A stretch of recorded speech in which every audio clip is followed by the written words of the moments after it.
Resident Evil Extinction, a novelization by Keith R.A. DeCandido. Chapter 9. Before. In all her years as a cop, the thing that amazed Jill Valentine more than anything else was that every single person they ever brought in for questioning didn't ask for a lawyer. It was remarkable, really. Ever since the Miranda v. Arizona case in 1966, cops were legally obligated to tell you up front that you could have legal representation present when you were questioned by the police or if you were under arrest. Without the lawyer present, you were on your own, a civilian who probably didn't know nearly enough about the law sitting in a room full of people who worked with the law every day. Only a complete fool would go in there without an advocate, especially one they knew they were entitled to. It was as if Miranda was a big secret. The most popular television shows on the air were cop shows, and had been for as long as there'd been television. And on every single one of them since 1966, they saw cops telling people they had the right to an attorney. The second most popular television shows involved lawyers, and yet Jill always saw perps brought in, or witnesses, or whatever, and they always passed on having an expert in the law whose purpose in life was to protect them when they were in a room with cops who had absolutely no interest in doing so. Every cop knew that an interrogation was all but finished as soon as the perp lawyered up, so they did everything possible to discourage it, and when cops themselves were brought in, you couldn't get the union lawyer into the room fast enough. So when Jill Valentine was taken into custody in Idaho by federal agents and did not ask for a lawyer, she knew that the agents in question found this behavior odd. What they didn't realize, of course, was that she wanted the interrogation to go on for a long time. For one thing, the more she had their attention, the fewer people they had looking for Carlos, Alice, Angie, and LJ. For another, she wanted to cooperate completely with them. Protecting her rights was of comparatively little interest just at the moment.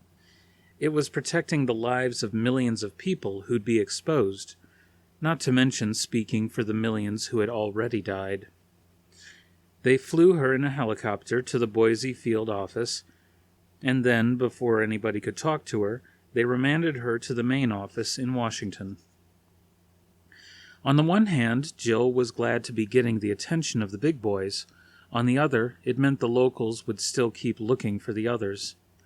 But she knew the job was dangerous when she took it. When the jet landed in D.C., they put her, still handcuffed, as she'd been from the moment they busted into the room at the It'll Do Motel in Idaho, in a bland interrogation room. That was almost a redundancy. There was no such thing as an interesting interrogation room. You didn't want any distractions after all, nor did you want, say, a window or anything else that indicated a way out. Back in Raccoon, there was one local district house that had windows in every room, but they'd put bars on them. It wasn't a jail cell, but it had all the right aspects of one. Once they got you in here, you were trapped. However, that was precisely what Jill wanted. They'd kept her sitting for about an hour, another standard tactic, but one that generally worked. Let the perp sit and stew with her own thoughts for a while. If nothing else, it served to frustrate and annoy the perp. Unless, of course, the perp in question was expecting it, as Jill was. So she sat quietly, occasionally picking out a fingernail, and waited for her interrogators to make their presence known. The one difference between this room and the typical RCPD one was the table at which Jill currently sat. It was a pristine metal table.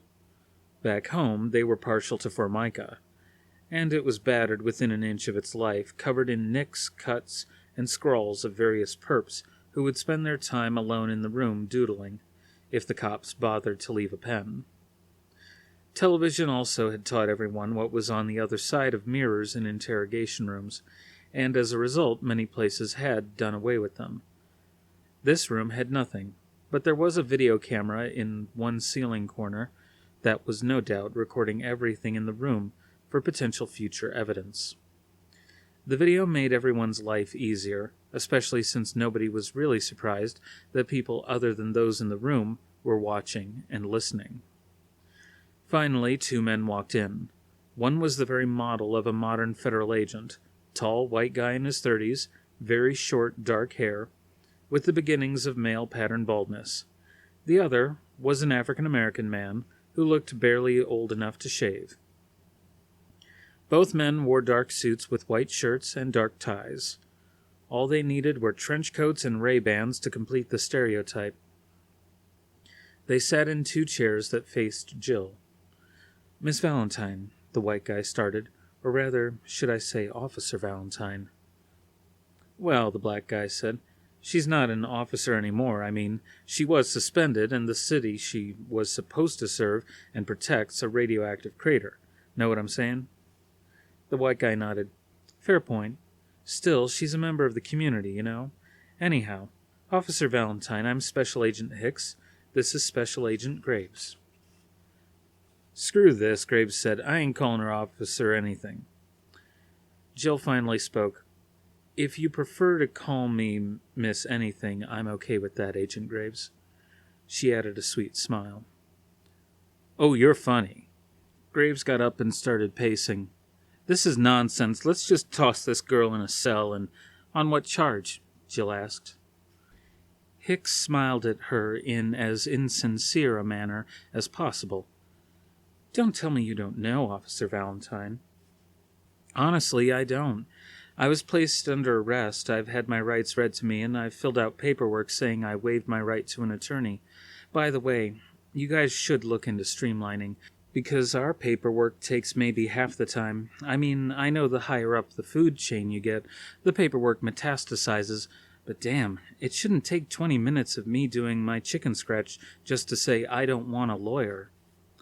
Graves sat back down, folding his hands together. "We like to be extra careful with law enforcement types. You know the system, so you're more likely to try to mess with it." "Now, why would I do that when I let you guys catch me?" To their credit, they didn't react at first. Then Hicks chuckled. "Come on, Officer Valentine. You really expect us to believe that I made the guy in the fast food joint, not to mention the signal car that had been driving past every fast food joint in the area trying to find me, or one of my alleged co-conspirators. You know, the guy wearing the black North Face coat big enough to hide his piece, the ball cap from a minor league team, and sunglasses, all newly bought, I might add." Hicks and Graves exchanged a glance. "Maybe you're right," Hicks said. "Maybe we should just toss her in a cell." Jill leaned back in her chair and tried not to smile. Hicks was trying to get Graves to agree so they could leave the room and regroup. Jill hadn't been what they expected, and she hadn't been following the script they laid out. These guys were pathetic. A good interrogator would be able to go with the flow if a perp went off script, but these guys obviously weren't the FBI's finest. She was almost insulted. "Hang on," Graves said, modulating into good cop. "I'm curious. Let's say you did let yourself get caught. Why?" "You play the tape?" "What tape?" "Oh, cut it out, Agent Graves. I only had one thing on me when you guys slapped the bracelets on, the tape. The digital tape. The one that looks just like the ones that were on various West Coast news stations before Umbrella exposed them as fakes." Although it was an affectation that annoyed her when other people did it, Jill made little quote marks with her fingers when she said, "exposed." "Funny you should have done that," Hicks said. "See, that's the main piece of evidence against you on the fraud charges. That's what you're being charged with. Fraud." "Garsh," Jill said with a smile. "In Raccoon, frauds are taken care of by the Gomers, the test takers who manage to get a gold shield thanks to the written, but aren't really detectives. Know what I mean? It's the low priority stuff." "Yeah, so?" Graves asked defensively. "So, I get flown across the country for just fraud? Come on. Agent Hicks, Agent Graves, there's gotta be more to it than that." "Oh, there is," Agent Graves said, leaning forward and grinning. "See, You pissed off some really important people. People who don't take kindly to slander. Slander? Jill leaned back and put her hand over her heart, as if aghast. Agent Graves, I am shocked. I have committed no acts of slander.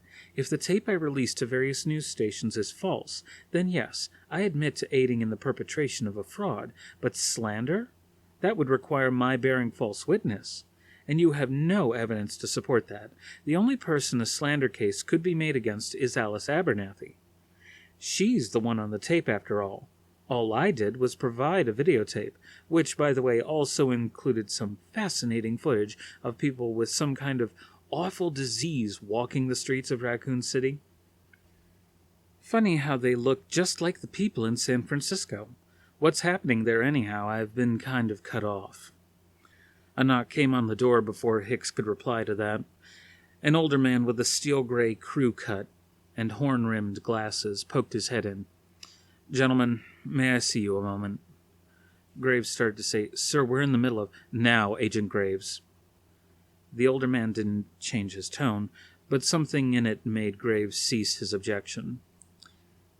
He and Hicks left. Jill wasn't sure how much time passed after that. No clocks in the interrogation room, since you never wanted perps to know how long they'd been in there. But eventually the crew-cut guy came back alone. He sat down at the desk in a very studied manner, placing a manila folder on the table in front of him. "Officer Valentine, first of all, let me apologize for Agent Graves and Hicks. They were simply doing what they were told." "It's not a problem," Jill said, matching the older man's politeness. "Can you tell me, please, Officer Valentine, where you obtained the tape that was found on your person yesterday?" "From a handheld video recorder owned by Terry Morales, now deceased." Unlike Hicks and Graves, this guy was actually taking notes. "Mr. Morales worked Miss Morales was a local reporter?" Jill smiled. "She used to be. At the time we met, she did the Raccoon 7 weather. She used to be a field reporter until she was demoted." "She was demoted for airing a fraudulent videotape, yes?" Nodding, Jill said, "That's what I heard, yes." "You don't know?" "Don't care. I met Morales a few times before that last time, and she never impressed me overmuch. And the doings of TV reporters were never something I was overly concerned with." At that, the man smiled. "I can understand that." Then it was back to business. "Officer Valentine, you were suspended from the Raccoon City Police Department. Why?" "Excuse me, sir, but are you a U.S. attorney? Because I gotta tell you, this sounds more like court testimony than me giving my statement." "Do you wish to give a statement, Officer Valentine?" "I wish the truth to be revealed," Jill said in an even voice, "and I wish to know who I'm talking to.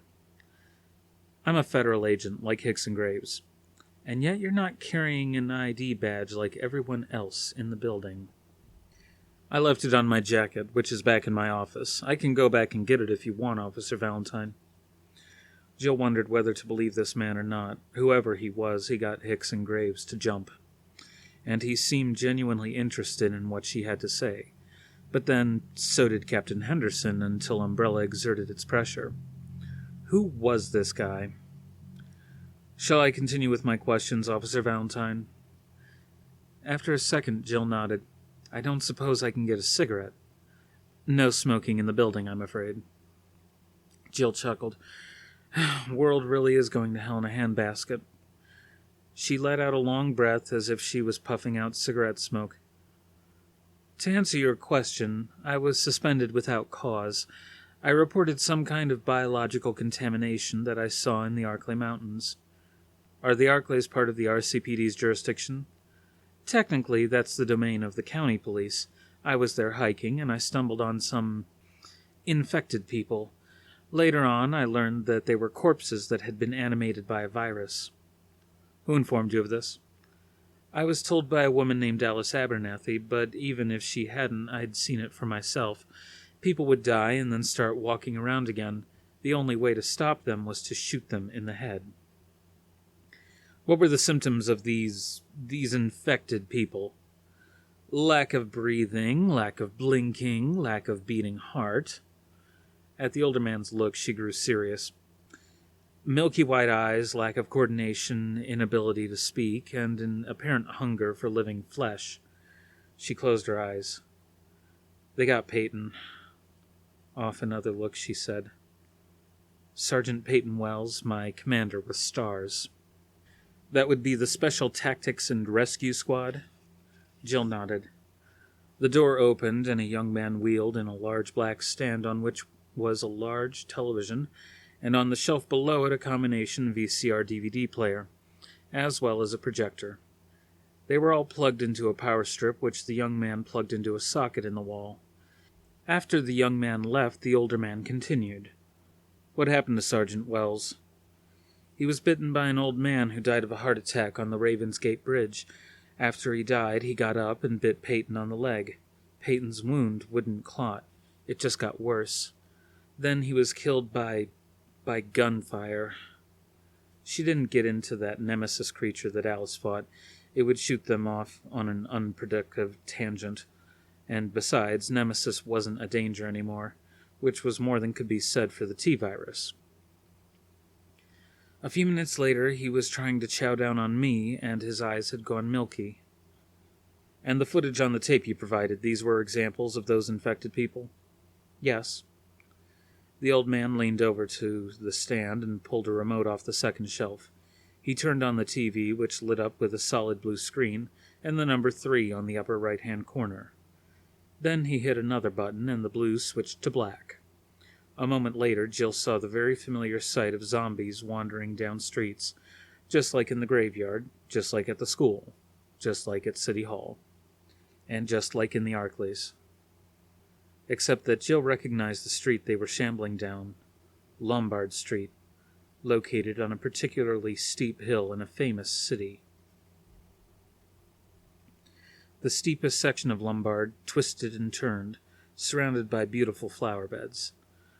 Those flowers were now being overrun by the same zombie creatures that had run rampant through Raccoon and through the Arclays. The same creature that Peyton had turned into. Is this what they looked like, Officer Valentine? Jill found she couldn't keep looking at the screen. She'd been a cop all her adult life, had seen things as a member of STARS that would send most civilians hiding under their beds, and not flinched. But this. There was only so much of this she could take.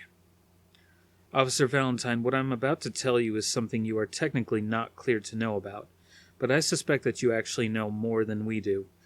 You see, there's been an outbreak of some kind of virus in San Francisco that kills people, animates their corpses, as ridiculous as that sounds, and sends those corpses on a feeding frenzy. Everyone they bite is similarly infected. We have no means of stopping it. You may not, but the Umbrella Corporation does. They created the virus. The section of the Arclays where I went hiking was owned by Umbrella. She smiled sheepishly. I was only there by accident. I got turned around on one of the rocks and went north when I should have gone south. The old man returned the smile. That's why you're supposed to pack a compass, Officer Valentine. Jill wondered how much different her life would have been if she had packed that compass, then decided that she just would have gone about her duties and been nuked along with the rest of Raccoon. Her foreknowledge of the zombies was what had kept her alive long enough to be evacuated, thanks to Dr. Ashford's crazy plan. In any case, Jill said, Umbrella sealed off Raccoon City after the outbreak, put a big wall around the entire island, cutting off all the bridges and tunnels out of town. The only egress was Ravensgate, and they had armed guards there who fired on the crowd. If I remember right, that's on the tape too. Morales was there when it happened. The older man made a few more notes, then stood up. Officer Valentine, we will have more questions for you, and we may need to fly you to San Francisco. Jill frowned. Why? The governor has called in the National Guard, but we're completely at a loss. You've actually dealt with this, and the Umbrella Corporation thinks enough of you to engage in a smear campaign. That has nothing to do with me, Jill said. They needed a cover story after they nuked the island. For the first time, the old man was nonplussed. Excuse me? She couldn't believe that they hadn't connected these particular dots. The meltdown was a cover story. We received telemetry from the power plant for hours before the meltdown. We were warned that was to cover their tracks. It's why they waited most of the night to hit with the nuke. They needed to lay the groundwork for the cover story. There was no meltdown. Jill almost stood up, but decided to stay at the same level as this man and look him straight in the eyes. He was the first to look away, which Jill considered a rather pointless moral victory. "I'll be back," he said after taking a few more notes. He rose from his chair and moved to the door. After he opened it, he said, "My name, by the way, is Deputy Director Kirby Johnson." With that, he left. As soon as the door closed, Jill tried to contain a whoop of delight. The video camera was still on, after all, and it wouldn't do to show her enthusiasm. But she had just been vindicated in her choice of action when she saw the schmuck in the ball cap in the fast food joint. From the look of things, the feds weren't just going to roll over for Umbrella, not with what was happening in San Francisco right now. For the first time since her hiking trip, Jill Valentine allowed herself a glimmer of hope. Chapter 10. After. As Jill Valentine drove her Prius through the remains of Baltimore, she found herself without a glimmer of hope.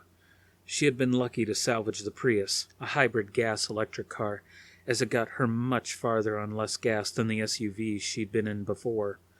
True, the SUV had a stronger cage, which made for better protection against scavengers, whether human, undead, or animal. The world was awash in all three. But with more and more gas stations coming up empty, the Prius made it easier for her to keep moving. Sooner or later, she supposed she would have to settle somewhere, try to wait this whole thing out, but she'd yet to find anywhere worth staying. She'd done what she could, helping out the occasional enclave of humanity, but eventually they were overcome by the zombies, and Jill quickly got out while the getting was good. Those instincts had enabled her to be one of Raccoon City's few surviving citizens, and they'd kept her alive since Raccoon's legacy had all but destroyed the world. As time went on, she'd worked her way east. She'd hoped to find Alice or Carlos or even, God help her, LJ. She'd heard that Angie had been killed, though that was second-hand. As if there was any information that wasn't second-hand anymore. The last time she'd seen Carlos was when she bumped into that convoy he and LJ and some woman named Claire Redfield had put together in Atlanta. Jill had collected a bunch of refugees of her own, like ducklings. She had gratefully left them with Carlos and his people, LJ relishing the notion of more people to take care of. Even as the death toll increased, even as the government collapsed under the weight of the zombies, Jill kept surviving, kept moving. She could have stayed with Carlos and Claire and LJ, but after so many betrayals, she could not bring herself to trust anyone. She'd lead, but she would never follow again. Jill navigated the Prius down a road that she knew would lead to the inner harbor, once a thriving shopping district according to more of that second-hand information. It was the headquarters of a group of humans who'd managed to tough it out against the zombies. If nothing else, it might have been a good place to share intel and trade supplies. The back seat, passenger seat, and trunk were full of assorted items Jill had scavenged or traded for. As she went down the road, she saw numerous skeletons and dead bodies, all, she noted, with severe head trauma. She had no interest in examining the bodies, but she was willing to bet that they all died of various and sundry causes, and were all shot in the head post-mortem, either as a preventive strike against the T-virus, or in response to its posthumous effects. The road took her past the convention center, but before she could reach that, she saw a barricade staffed by armed guards. The number of bodies and skeletons got considerably higher the closer she got. Jill took a glance at the Prius's passenger seat, which held her own weapon collection. The only one she couldn't use was the MP5, as she hadn't been able to find any proper rounds for the thing. However, the Mac-11, the 9mm, the sawed-off shotgun, which always made Jill think of Alice, and the rest, all were fully loaded. She stopped the car about 50 feet from the barricade. 2 of the guards ran forward, their own guns at the ready. After a second, Jill recognized them as police-issue 9mm, much like her own. Probably used to belong to the Balto City Police. One took aim at Jill's head while the other, shorter one, spoke. They were dressed shabbily, but seemed much better fed than most of the living people Jill had encountered lately. "This is how it's going to be," the short one said. "You give us your car and everything in it, we let you go on your merry. You don't give us your car and everything in it, we shoot your ass and take the stuff anyhow. We're only being so considerate on account of how we don't want to be making more Z's, but we will shoot your ass down if you don't." Whatever else he might have said was cut off by Jill shooting him in the head. She only waited long enough because she had been moving her arms toward her weaponry slowly under the dashboard so neither of the guards would notice. After she shot the short one, she shot the tall one. His fingers spasmed on his trigger, but his shot went harmlessly into the air. Jill turned the steering wheel around as she slammed her foot on the accelerator and headed back the way she came. Her route was a bit more haphazard this time, and skeletons and bodies cracked and squelched under her tires as she ran over the remains that she'd carefully avoided on the way down. Gunfire reports sounded behind her, some ricocheting off the Prius, but they stopped after a few seconds. Whoever these jerks were, they didn't seem interested in giving chase, or didn't have the means. That may have been why they wanted her car. Now the large number of bodies made sense. After she made it to a street corner far from the harbor, she stopped the car. The street was deserted, of course. Up and down each block were brick row houses with the 3-step stoops that Baltimore was famous for. Now wait, not deserted. 3 zombies were shuffling out of one of the alleys. Jill took aim and shot each one in the head in succession. They all fell to the ground. The reports of the 9mm echoed down the quiet street like thunder. Flipping down the sun visor, Jill looked at herself in the mirror. Her dark hair had grown down to her butt, as she'd had no inclination to cut it. She kept it tied back in a ponytail that was more like a horsetail at this point. The bruise on her cheek from that run-in with the zombie dogs in Virginia Beach was finally starting to heal. She wore the battered Umbrella Security Division uniform that Carlos had given her in Atlanta, body armor that served to protect most of her. Her thighs were a bit more exposed as the now-deceased previous owner was apparently much taller than Jill. He was likely bulkier, but the torso piece still fit fine. Jill had abandoned the pants, though she kept the boots, which were a size too big, but tissue paper solved that problem. Once, she would have tried to look her best, not out of any vanity, but because it made people underestimate her. Look at her. She's gorgeous. She's wearing a miniskirt. She's wearing a tube top. She's some ditz, a pair of boobs whose brains was there just to make sure basic body functions worked. That made it more fun when she kicked their butts. Now, though, it hardly mattered. Nobody cared what she looked like, least of all her. The zombies weren't likely to be impressed by her exposed legs, except as something they might want to munch on. So she kept covered up. The sound of creaking wood interrupted her self-examination. She looked out the Prius window to see someone sticking his head out the row house door across the street from where she'd parked the Prius. "You just shoot those Z's, lady?" She aimed her 9mm across the cracked pavement. "Shoot you too if you give me a reason." He came all the way out, hands raised. "Nah, s'alright. I'm cool. Don't be shooting, lady. S'alright." Like the guards, this African-American man was shabbily dressed. However, he most assuredly wasn't well fed. What she could see of his arms were thin as rails, and his face was sunken and sallow. "Listen, lady, don't be shooting, but, well, you best be getting somewhere that ain't here, all right? Them boys, they be taking everything, and then you don't got anything, all right?" Assuming that them boys were the fellows she just shot, she said, "You mean those jerks at the convention center?" The man nodded. "You want to keep that car and that gun and everything else you got, you best be leaving, all right?" Jill finally lowered her weapon. "My name's Jill. Andre, pleased to be meeting you and all that." "You alone, Andre?" Shaking his head, Andre said, "Nah, I got me some peoples here. Them boys don't be letting us in, so we be hiding here. Surviving, and hiding from the Z's. Thought those Z's would be doing us in, but you went and shot 'em. Pretty neighborly, you ask me, so thanks and all that. Andre still had his hands up, even though Jill was no longer actively threatening him. How many of you are there? 5 plus me, so 6 and that.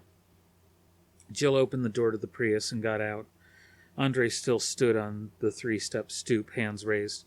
Tell you what, Andre, I got some food in the trunk. I'll share it with you and your 5 friends on one condition. What's that? You gotta tell me everything about those guys at the convention center. Interstate 80 hadn't really gotten any better for Alice after Salt Lake City. The city itself had been stripped down. Every gas station in town was dry as a bone, or at least the ones she could get to were. Plenty were overrun with so many undead that even Alice didn't think she could get through them. Leaving aside any other considerations, she didn't have that much ammo. She wasn't sure there was that much ammo left in the world, so she continued westward on 80 toward Nevada. After a time, just before she reached the border, she caught sight of an Enco gas station on one of the nearby local roads. Just as she was getting onto the off-ramp that would lead to the road in question, her watch beeped. 59, 58, 57. She had modulated the Timex's beep to be on a high enough frequency that even if she couldn't hear it over the engine of the BMW, she could still feel the vibration of the beeping in her skull. Another legacy of Dr. Isaacs and his experiments on her. She was really looking forward to the day when she could repay him for that, not to mention Angie. 44, 43, 42. Pulling onto a ridge overlooking the Enco station, she took out the camouflage tarp and put it over herself and the bike, just as she had at the Salt Lake TV station, this time with almost 30 seconds to spare. Then she waited. Eventually, the watch beeped again, and she clambered out from under the tarp. After stowing the tarp, she removed her binoculars and peered through them at the Enco station. She saw an undead shuffling back and forth between the gas pumps and a rusty old Chevy pickup truck. His face had long since decayed past recognizability, but he wore a gray jumpsuit with the word Stevie emblazoned on the breast.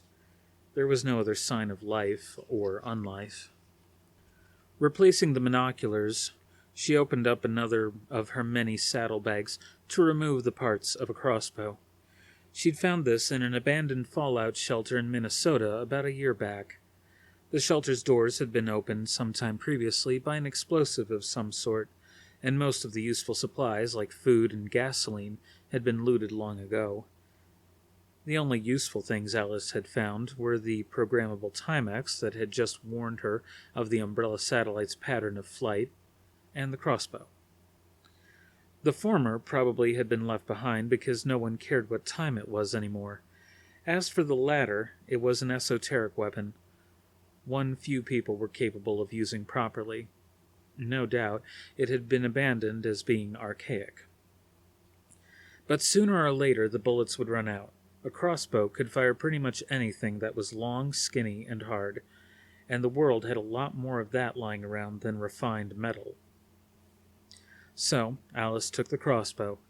Then she assembled it and aimed a bolt right at the former gas station attendant's head. "Sorry about this, Stevie," she muttered as she fired. The bolt nailed Stevie right between the eyes, the tip coming out the back of his skull, and pinning him to the bodywork of the pickup truck. Confident that the place was now free of undead, Alice got back on the BMW and drove into the gas station. She tried each pump in succession. Nothing. Nothing. Nothing. Then a half a cup before nothing. Damn. Looking over the station itself, she saw that it included a mini-mart, which was boarded up from the inside. Probably Stevie's co-workers had barricaded themselves inside to protect themselves from Stevie and his fellow undead.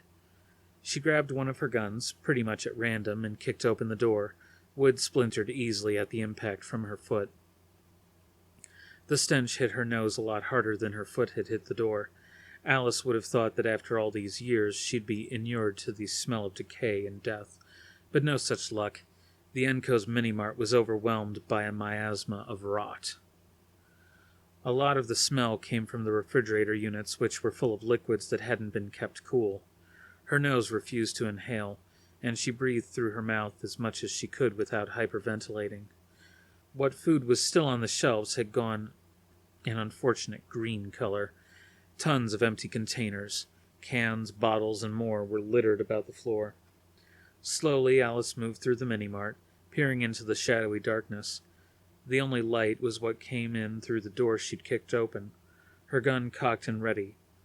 Whoever was in here certainly didn't starve based on the buzzing sound. There were plenty of flies. But they couldn't have opened the cans, so there had to have been a human being in here once. The flies' buzzing grew louder as Alice moved further inside. She leapt aside and whirled the gun around. Before her conscious mind was even aware of the clattering sound. The metallic clinking of pennies falling on the floor was all she heard. Looking down, she saw that she had upended the penny tray by the cash register with her elbow. For a brief moment, Alice barked a laugh. Ass-kicking Alice, reduced to being startled by knocking over pennies. If one could see her now, he'd laugh in her face. Well, no, that wasn't his style. He'd just look at her disapprovingly. The sad thing was, one would have thrived in this new world.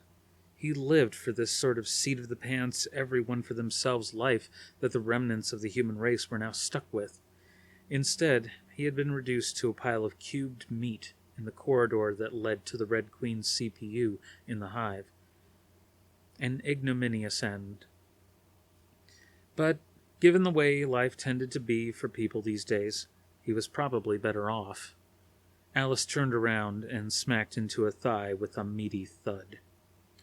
Again, she leapt to the side, raising her gun, but it was unnecessary. The thigh belonged to a body that was hanging from the ceiling. The rotting clothes, which looked similar to those worn by Stevie outside, covered rotting flesh. In the dim light, Alice couldn't make out what this guy had hung himself with, but it had obviously snapped his neck quite well, and people with broken necks couldn't be revitalized by the T-virus. Sighing, Alice turned to leave. There was nothing of value here. Probably this poor bastard had holed himself up in here until the food ran out, then hung himself. Just as she started toward the broken door, she noticed a flash of red. It was a notebook, lying on the counter shelf next to where the body hung. She grabbed it and started flipping through it. It looked to be a journal of some kind. A wave of nausea overcame her, and she decided that she'd find somewhere else to read this guy's last will and testament, or whatever the hell it was. After stuffing the journal into one of her bags, she hopped on the BMW and hightailed it back onto I-80.